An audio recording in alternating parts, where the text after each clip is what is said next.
Salam.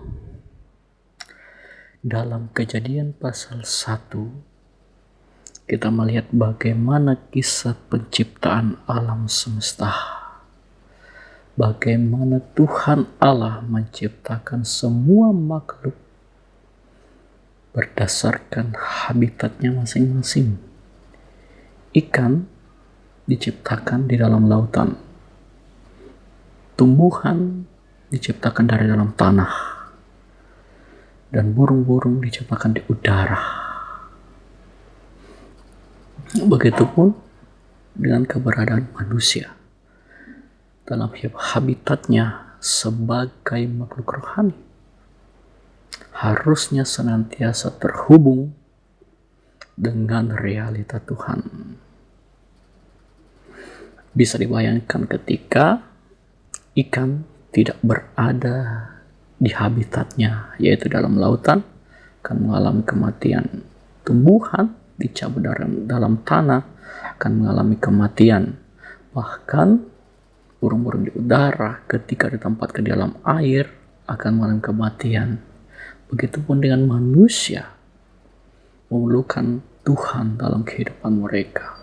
Habitat manusia rohani kita adalah senantiasa berada di dalam Tuhan.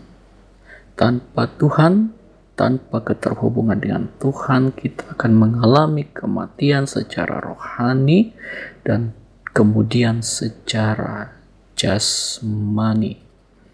Seperti ada tertulis dalam Yohanes pasal 15 ayat 5.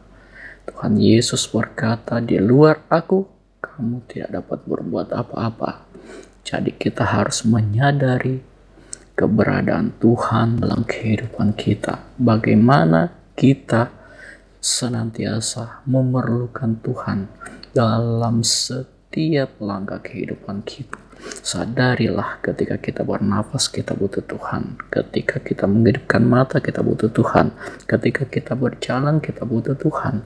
Dalam setiap hal dalam kehidupan kita, kita memerlukan Tuhan dalam kehidupan kita. Kita harus senantiasa terhubung dengan pribadi kehidupan itu, yaitu Tuhan Yesus Kristus. Tuhan Yesus memberkati.